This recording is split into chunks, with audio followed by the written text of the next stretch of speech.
תחרוש ובנעלם הבא שנאמר הליכות עולם לו. אל תקרא הליכות, אלא הלכות. חזק וברוך רבותיי, בשורות טובות. On est aujourd'hui le 6 dans le mois de Heshvan. On va parler aujourd'hui de le chiffre 75.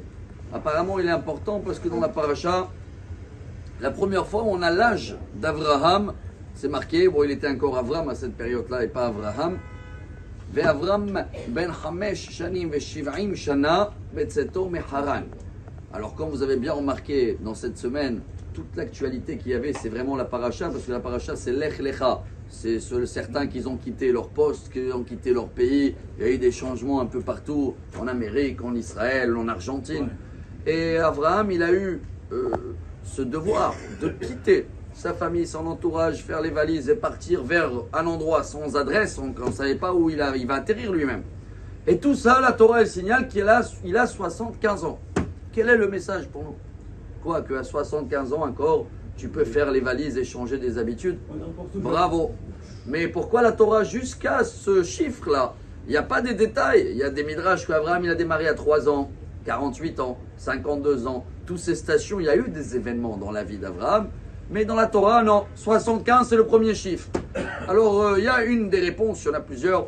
C'est le Bat Ain, un grand admor, qui dit que 75, c'est la valeur numérique de bitachon. Bitachon en français, la confiance en Dieu. Et c'est quoi le message pour nous? C'est pas que Abraham il a eu ça à 75 ans. C'est que nous tous, comme on est la descendance d'Abraham, la Emouna, la foi en Dieu, chaque juif il a dans son ADN. Pas seulement chaque juif, hein, pratiquement toutes les nations du monde aussi. Ils ont dans une partie de leur ADN. Chez nous c'est sur 613 résultats. Mais sur 7 résultats dans l'humanité entière, il y a une foi. Certains, ça va se réveiller bientôt, mais chez nous, chacun de nous, même quand il y a des moments où il y a des missiles et tout, on est là, on a la foi. Mais la foi, la Emouna, il n'y a rien à voir avec le bitachon.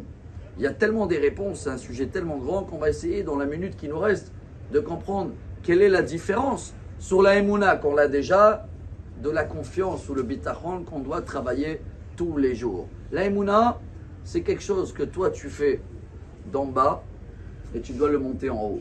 La bitachon, c'est l'inverse. Hein. Tu dois comprendre que tout ce qui se passe en haut, c'est tout exactement pour toi. Toutes les personnes que tu as rencontrées dans la journée, toutes les épreuves qu'on a eues, tout ce qu'on a dû dépenser, rentrer, sortir, essayer de s'énerver.